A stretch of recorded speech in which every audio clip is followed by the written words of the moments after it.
샬롬. 생명의 삶 2월 10일차에 오신 사랑하는 성도님들을 예수 그리스도 이름으로 축복합니다. 기도하시겠습니다.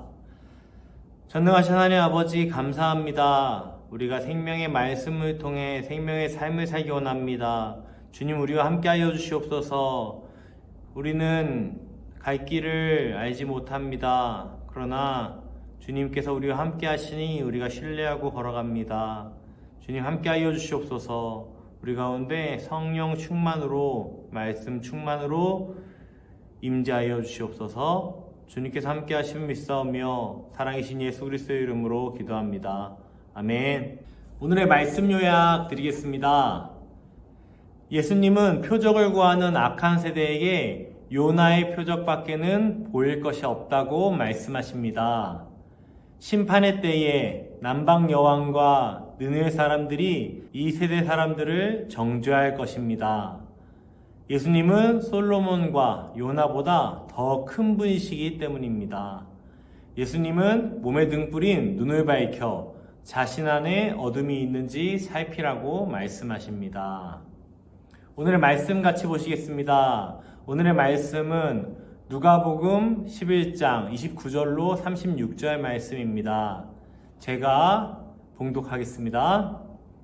무리가 모였을 때에 예수께서 말씀하시되 이 세대는 악한 세대라 표적을 구하되 요나의 표적밖에는 보일 표적이 없나니 요나가 니느웨 사람들에게 표적이 됨과 같이 인자도 이 세대에 그러하리라.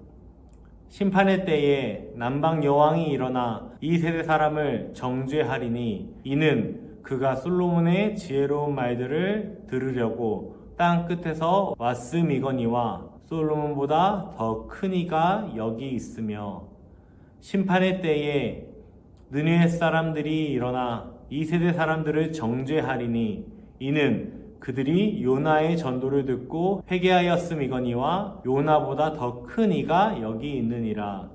누구든지 등불을 켜서 속에나 말 아래 두지 아니하고 등경 위에 두나니 이는 들어가는 자로 그 빛을 보게 하려 함이라. 내 몸의 등불은 눈이라. 내 눈이 성하면 온 몸이 밝을 것이요 만일 나쁘면 내 몸도 어두우리라. 그러므로 내 속에 있는 빛이 어둡지 아니한가 보라. 내 온 몸이 밝아 조금도 어두운 데가 없으면 등불의 빛이 너를 비출 때와 같이 온전히 밝으리라 하시니라. 아멘. 예수님의 일하심을 보고 어떤 사람들은 믿음으로 반응하고 어떤 사람들은 의심과 적대감으로 반응했습니다. 의심하는 사람들은 예수님께 메시아의 증거를 보여달라고, 그 표적을 보여달라고 요구했습니다. 이들은 눈앞에 표적이 나타났을 때 예수님의 능력을 가르쳐 사탄의 능력이라고 비난했던 사람들입니다. 그래서 예수님은 최후 심판의 때에 구원받은 이방인이 믿지 않은 유대인들을 정죄하리라고 경고하십니다. 예수님의 주변에 모여든 사람들은 끊임없이 표적을 구했습니다. 예수님은 그들이 악한 세대라고 지적하십니다. 표적을 보여주어도 깨닫지 못하기 때문입니다. 눈이 있어도 보지 못하는 것입니다. 귀가 있어도 듣지 못하는 사람들입니다. 이제 그들에게 보여줄 표적은 요나의 표적밖에 없습니다.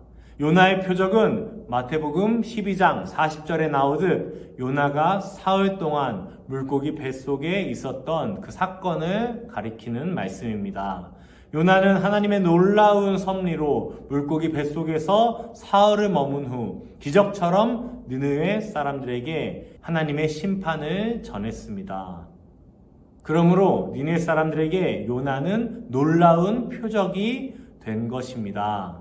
예수님의 이 비유는 이미 9장 22절에서 말씀하신 죽음과 부활에 대한 간접적인 언급인 것입니다. 예수님도 십자가에서 죽으시고 사흘 만에 부활하심으로 이 악한 세대의 표적이 되실 것입니다. 예수님은 그것을 말씀하신 것입니다.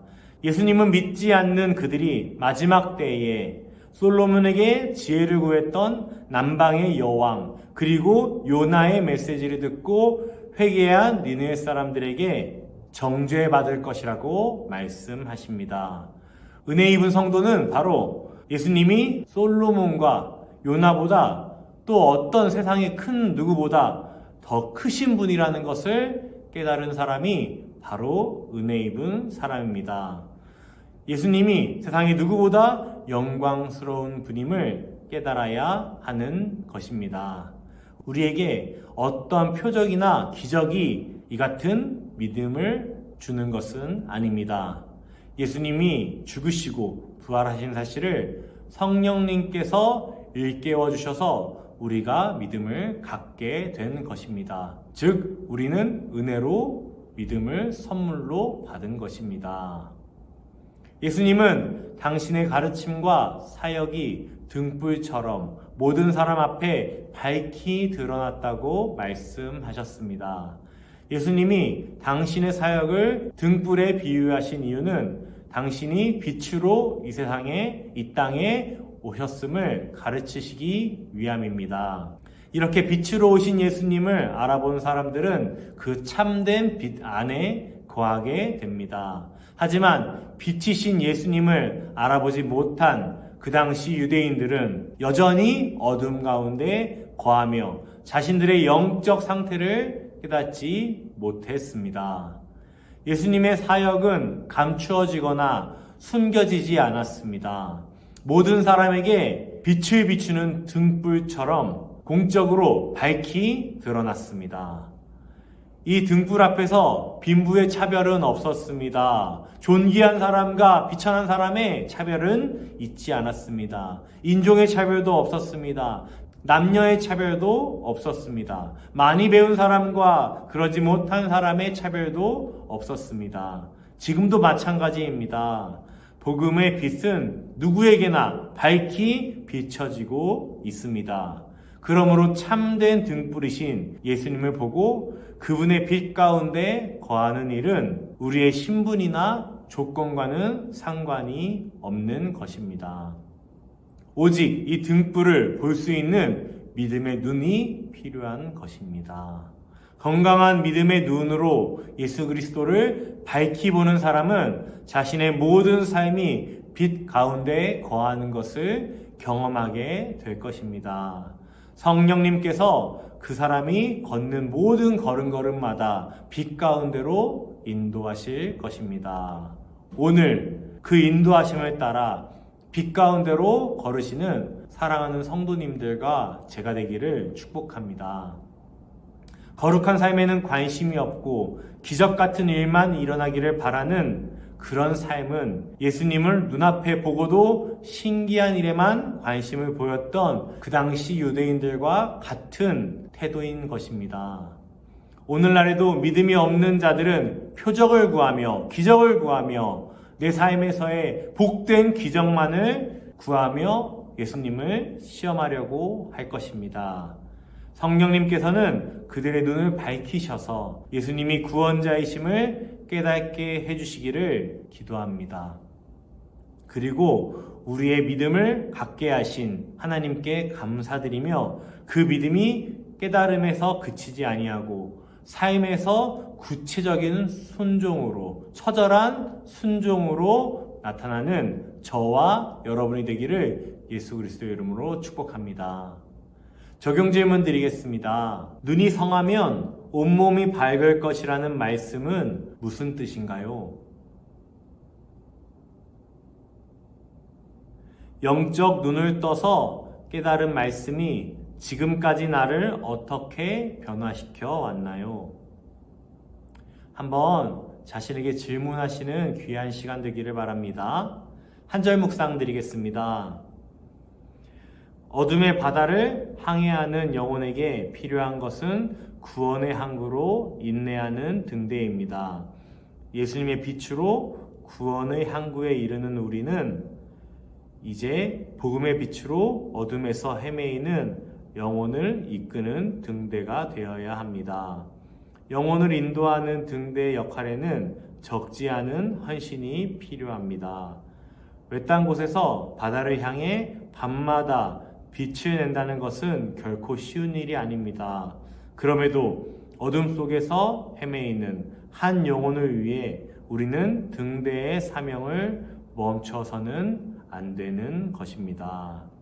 죄로 인해 어두워진 눈은 하나님의 빛을 볼 수 없다. 조너던 에드워즈. 기도하시겠습니다. 우리를 사랑하시는 주님, 주님을 온전히 알지 못하고 눈에 보이는 이적과 기적만을 구하는 자에게 주시는 엄중한 경고를 듣습니다. 제 믿음의 눈을 열어주셔서 말씀을 깨닫고 주님만을 바라보게 하소서.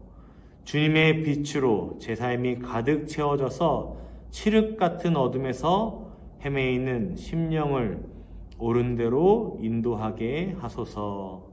주님께서 우리와 함께 하심을 믿사오며 사랑이신 예수 그리스도의 이름으로 기도합니다. 아멘.